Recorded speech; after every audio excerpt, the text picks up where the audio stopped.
मैं Hariom Verma, associate professor drawing and painting, government arts college Kota. मैं आज आपको रविन्द्रनाथ ठाकुर के बारे में संक्षिप्त में बताऊंगा। विश्व मंच पर कवि के रूप में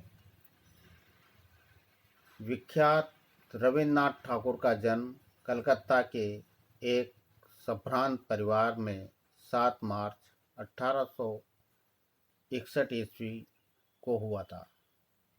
रविन्द्रनाथ के परिवार में दार्शनिक, विद्वान, कलाकार, समाज सुधारक तथा प्रतिभाशाली अनेक व्यक्ति थे।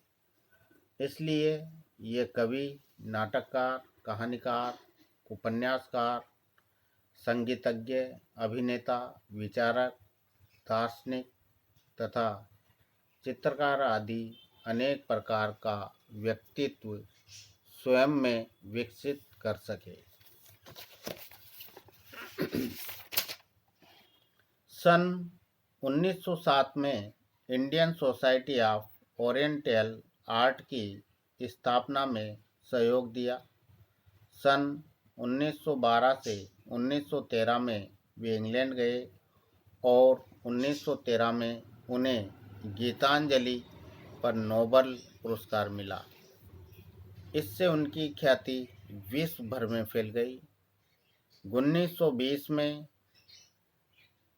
वहां उन्होंने एक कला प्रतियोगिता आयोजित की, उसमें भाग भी लिया और निर्णायक भी बने।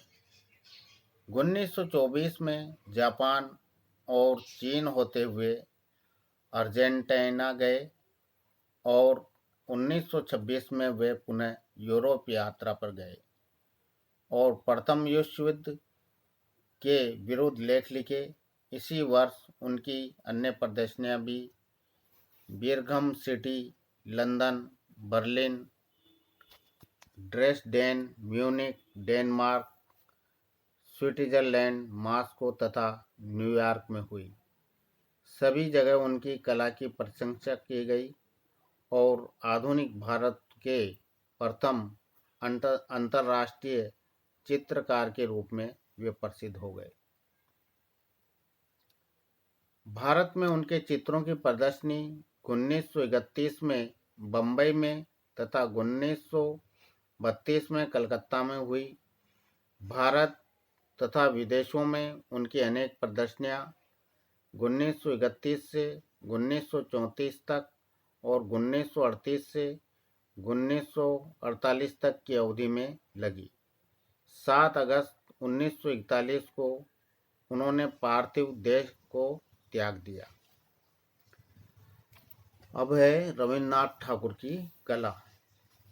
रविन्द्रनाथ ठाकुर ने वृद्धावस्था में लगभग सन 1920 से ही चित्रांकन आरंभ कर दिया था। कागज पर फूल घिसकर फूल का रंग भरते, हल्दी से स्वर्ण की आभा दिखाने का प्रयत्न करते और प्रखर सूर्य की किरणें दिखाने के अभिप्राय से कागज का वे स्थान रिक्त छोड़ देते। लय की अनुभूति को ही वे कला का अधिक आवश्यक गुण मानते थे। उनके समस्त चित्रों में कोणीयता अधिक है। सारे संसार में उनके चित्रों की प्रशंसा हुई, पर स्वयं रविन्द्रनाथ ने कहा कि मैं नहीं जानता कि मेरे चित्रों में क्या है।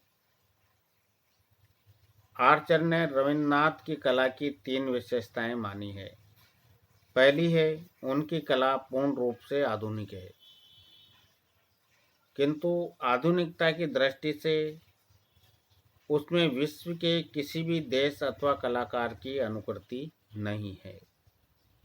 दूसरा है, भारतीय रेखाओं तथा आकृतियों का आधार लिया गया है, अतः पूर्ण रूप से भारतीय हैं। तीसरा है, पूर्णतः मौलिक है, उसमें ताजगी और शक्ति है। आदि विशेषताएं रविन्द्रनाथ ठाकुर की कला में हैं। धन्यवाद।